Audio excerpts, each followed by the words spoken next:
Hello everybody, Colorado and Scalar here with another review, and I decided to change it up a bit from going from the SD40-2 to a 260.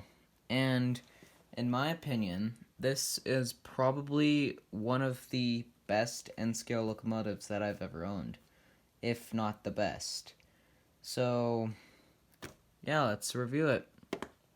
Alright. So let me zoom in the camera here so you guys can see a little bit better. Alright, first thing. As a very sturdy box, some cardboard or something, and I like the art with the, like, drawing on it. I'm not sure exactly what it's called. Yeah, so this is the Santa Fe version, and I bought this back in, like, December of 2020, so it's had its fair share of use. So if it doesn't look perfect when I'm doing the close-up shots, that's because I've been using it for a while. So you open up the box, just put the lid down here. You got this, which is the warranty, and then the parts diagram. So you have both sides, and then the interior, and then you have the parts list down here. And then you have the foam stuff. Come on. And here it is. Alright. So let's take it out of the box. And just set it to the side. Move the box out of here. And yeah, there we go. Alright, let's get it on the track. Let's put the camera over here. And then here we go.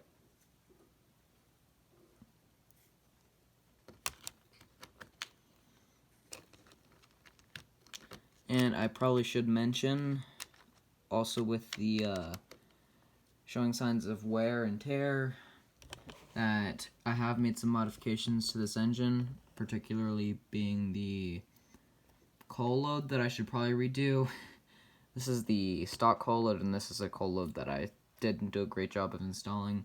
And no, it does not come pre-installed with the crew figures. I installed that, but I mean, it wasn't that hard to do, so you guys could probably do it. Alright, so let's do this side first. So the engine has some pretty nice detail on it. Starting up with the pilot, you got the Easy Mate coupler that probably has seen better days. And I should mention with the pilot as well that when I got this locomotive, the pilot was slightly bent inwards or downwards, and I tried to fix it by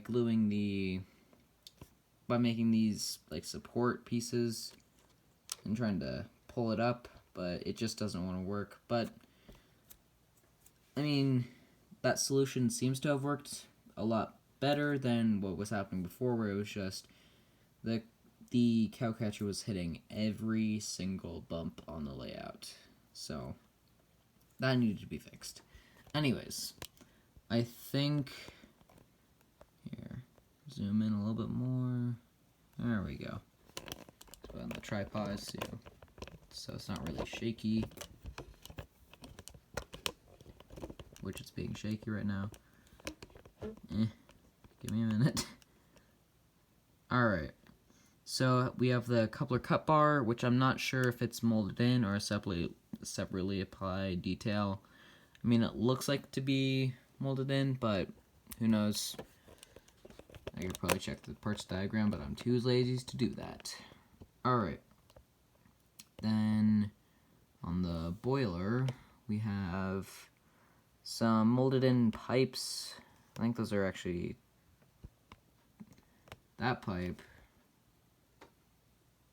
That one there probably goes to the sander, which I'm not sure it's actually on this because it's just a really tiny tube.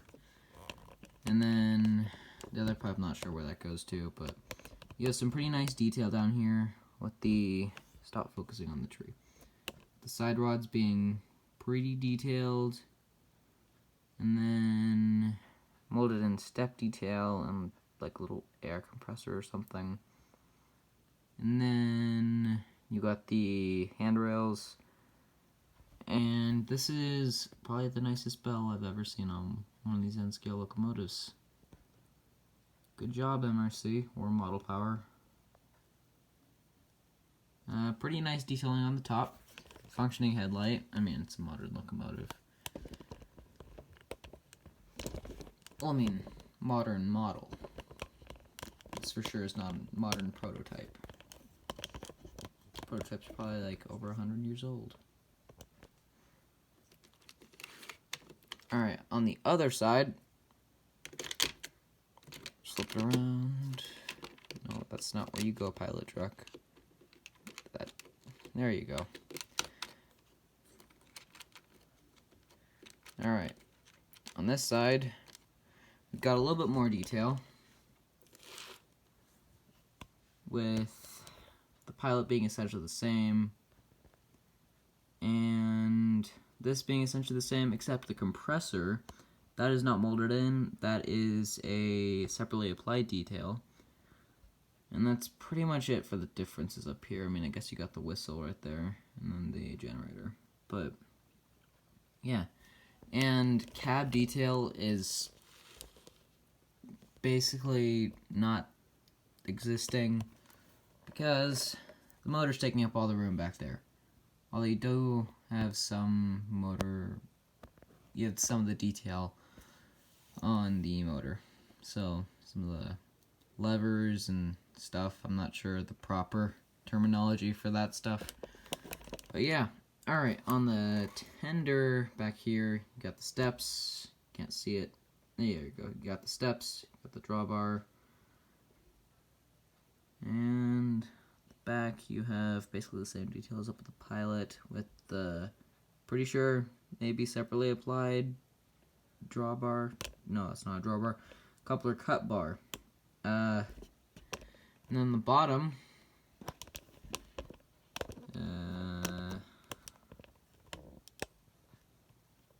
I'll have to fix this angle. There. On the bottom, we got some detail. Find the best, I'll just support it.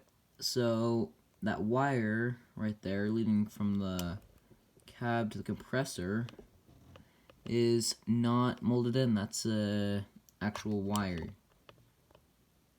So you can move it around and stuff, but I'm pretty sure that'd be a nightmare to get back on. And then on the bottom of the tender, you got some separately applied, like, brake stuff. I don't know. Alright, so on to the performance and cost. So I bought this locomotive on Amazon, of all places, for $130. And I think I probably could have gotten a better deal at like a train show or at like a actual train shop, but it's not like I'm unhappy with this model. I'm really happy with this model. That's basically all I can say. Performance-wise, probably one of my quietest runners, and it's got a really crazy slow speed. Alright. Just zoom in for this. And the slow speed time.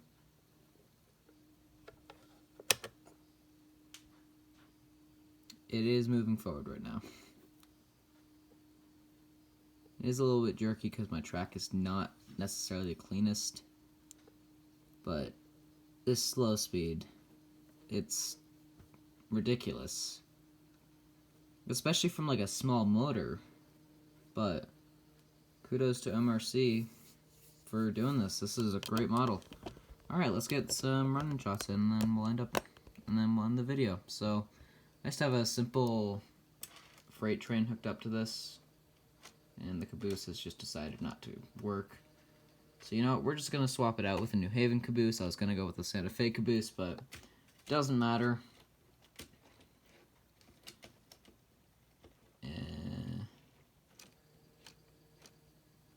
Come on. Alright. Just ignore the fact that it's being a little bit jerky. That's just me trying to couple the caboose on. Come on. I really should invest in some microtrains couplers, instead of seeing which couplers work with others. Alright, there we go. Sure, it's not a lighted caboose, but whatever. This is what was on the end. It's a called a caboose, but I mean, New Haven one is whatever. We're gonna ignore it for now. So, I have a goal, and that is to have 1,000 subscribers by the end of the year. So by the end of 2022, I would like to have 1,000 subscribers. And it really does help when you guys subscribe to me, because like it helps promote my channel, and hit the like button if you can. I mean, of course you can. It would be greatly appreciated. But yeah, that's pretty much it. And I hope you guys enjoyed this video. So I'll just leave you with a shot of the 260 going by.